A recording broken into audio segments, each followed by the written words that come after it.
Sa March stretch ng Lakers ngayon kasama yung 6 win streak nila, nasa 109.7 defensive ratings ang mga to. Nasa top 12 sila ngayon sa recent stretch. Tapos sa mga recent game pa nila ngayon na dumaan, bumaba pa yan sa 108.1 defensive ratings. Nasa top 3 sila ngayon sa stretch.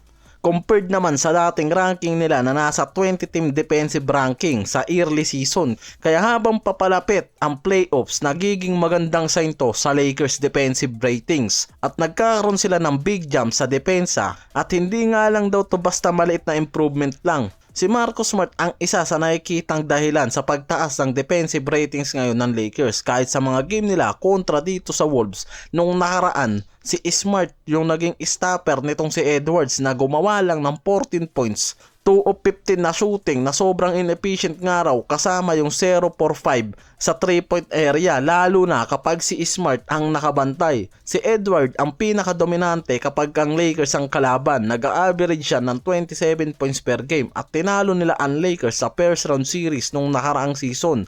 Pero ngayon malinaw na na-neutralize nga raw ni Smart etong pagiging elite guard at scoring machine nitong si Edward. Sa 6 game stretch, pinahirapan nila yung mga dominant team mula sa depensa, yung mga elite core na pigilan nila tulad ni Edwards na 2 of 15 sa field goal.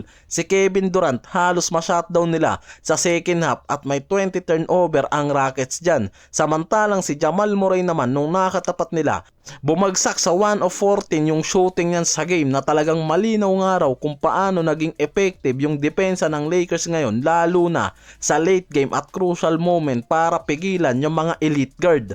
Si Marcus Smart ang pinaka-effective ngayon sa perimeter defense ng Lakers. Siya yung nagsiset ng tone sa depensa nila plus yung hustle at aggressive ng mga to sa depensa tulad ng ibang players nila. Mayroong wing katulad ni Jake LaRavia at Kennard na nagiging support dyan plus yung engagement ni Luka at Reeves ngayon sa team defense at yung improvement ni Ayton at Hayes sa rim protection at paint. Kaya hindi sila defensive team, nagiging effective nga lang raw talaga yung mga to dahil sa team effort, hustle at aggressive sa team defense. Para kay Smart, pinaka-importante nga raw sa kanila ang defensive mindset. Kailangan nila ng physical, aggressive sa game at malinaw yan talaga na importante dahil sa recent game nila, mas maraming turnover ang nagagawa nila kontra sa mga contender team at pinahihirapan ng mga to ang elite guard at star na kalaban nila lalo na kapag sobrang aggressive sila sa perimeter pa lang.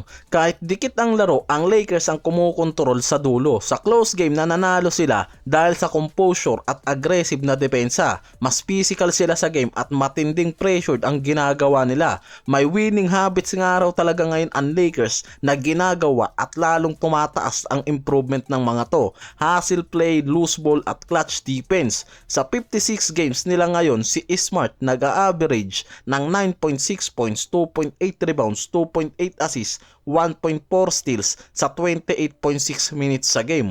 Wala sa all-star level yung number nga raw nito, pero base mismo sa mga analyst, wala sa stats yung impact ni Smart ngayon. Nasa performance nga raw, effort, hustle nito sa depensa, lalo na yung pagiging vocal leader nito para sa team defense nila na sobrang laking bagay nga raw ngayon sa contention nila at nasasagot ang problema ng mga to sa depensa mula sa perimeter depth na mismong naging problema nila sa early season. Samantalang sa report ngayon, malinaw na ang Lakers handang opera ng big contract o max contract ngayon si Austin Reeves. Wag lang pumasok yan sa free agency. Sa report, naghahanda ang Lakers ng mahigit sa 240 million na max contracts para kay Reeves sa susunod na offseason. Sa media report naman na lumalabas, no fear sa free agency ang Lakers para sa contract ni Reeves. Ibig sabihin nito, kumpiyansa sila na bigyan ng malaking kontrata si Reeves para manatili sa future contention kasama si Luka.